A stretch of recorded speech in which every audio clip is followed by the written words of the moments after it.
यमाई माता की जय। विठुरायांच्या दर्शनासाठी निघालेले हे सर्वच वारकरी पंढरपूर एक 35 किलोमीटर इथून राहिलं आहे आणि आता आपण महाळुंगे तीर्थक्षेत्र या ठिकाणी आलेलो आहोत। यमाई मातेचं सुंदर हेमाडपंथी मंदिर या ठिकाणी आहे। अतिशय सुंदर हे बांधकाम आहे।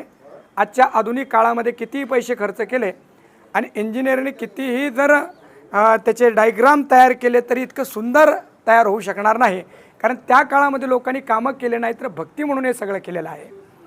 विशेषत्वाने या मध्ये दाखवा, आपण या मार्गाने जात असताना रस्त्याने अनेक यमाई मातेचे स्थान आपल्याला लागले।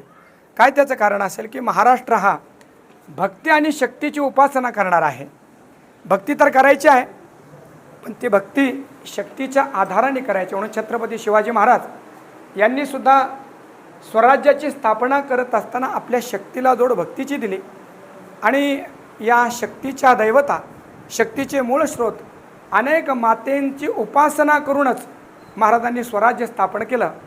असं हे यमाई मातेचं अतिशय सुंदर पुरातन मंदिर आल्यानंतर मन प्रसन्न होतं आणि इथं पूजा करीत असलेले आपले पुजारी काका अतिशय प्रसन्नतेने रोज सेवा करतात।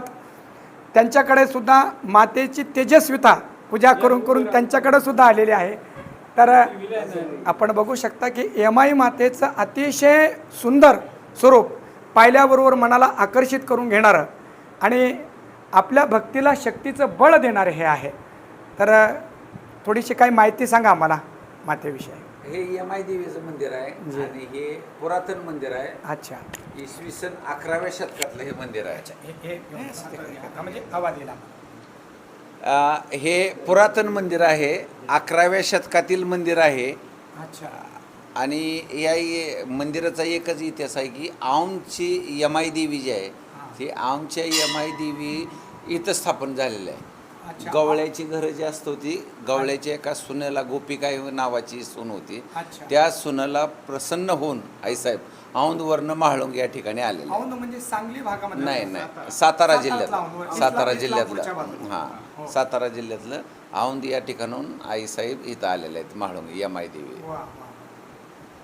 मागे न्हावी या गावामध्ये सुद्धा यमाई मातेचं स्थान आपण पाहिलं आणि तिथं चांभार समाजातील एका भक्तासाठी माता आल्या आणि ते एक गोपी म्हणजे गवळी समाजातील स्त्रीसाठी माता येत आल्यात। तर धर्माच्या बाबतीमध्ये बरेचसे लोक आक्षेप घेतात की काही विशिष्ट धर्मासाठी देवदेव आहे, असं नाही आहे। तर आपण बघू शकतात की याता याती धर्म नाही विष्णुदासा, निर्णय ऐसा वेदशास्त्रे। देव कुठल्या पंडितासाठी आला नाही, देव कुठल्या हरिहरामध्ये भेद नाही, तुकाराम महाराज सांगतात। तर देव कुठल्या पंडितासाठी आणि श्रीमंतासाठी आला नाही, तर भोळ्या भाविकासाठी आला। त्याचे हे उत्तम नमुने आहेत। बोला यमाई माता की जय, पंढरीनाथ भगवान की जय। रामकृष्ण हरी।